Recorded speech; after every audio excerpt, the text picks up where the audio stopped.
bad things happen to good people. So, and I've seen this, and where advisors are going through personal tragedies, they may be sick, or I've had cases where the advisor stole money to pay for his kids, life-threatening disease, treatment for life-threatening diseases. So that is tragic and it's horrible, but, obviously that you can't use your client's money for that. Right. But, so things happen to people that's unexpected, and people, make just decisions that they feel they have to do to protect themselves and the family. So, that's why it's really important to have, a substantial firm behind your advisor.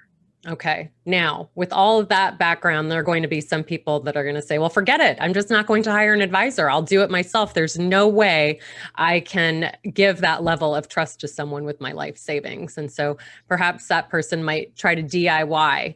But as we know, that's not really free of risk either.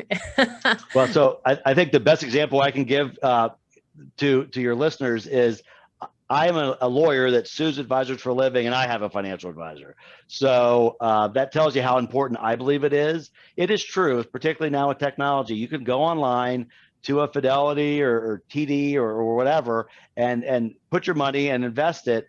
The problem is there's so many options and alternatives and choices, and it changes every day, and there's new products and old products, and there's so much information, and it's a profession. I mean, it's just like trying to do your own knee surgery almost. It's or trying to be your own lawyer to draft your own estate plan. I mean, you could do your own estate plan. I think there's probably websites for that, but you're likely going to mess it up because people are trained and have experience to do that.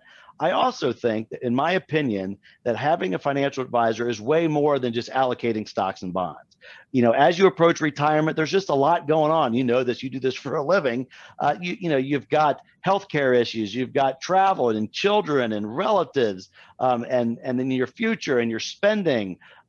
Just helping with your spending and your planning. It's hard to do that through a robot, right? In fact, I have an advisor I'm sitting down with tomorrow who's going to spend very little time talking about my allocations of stocks and bonds, and most of the time talking about the planning and what happens with my business or my spouse if something happens to me, and then what am I doing planning for retirement, and what's what kind of in just terms of a lot of things that is so much bigger than stocks and bonds, and it's the same price. Now,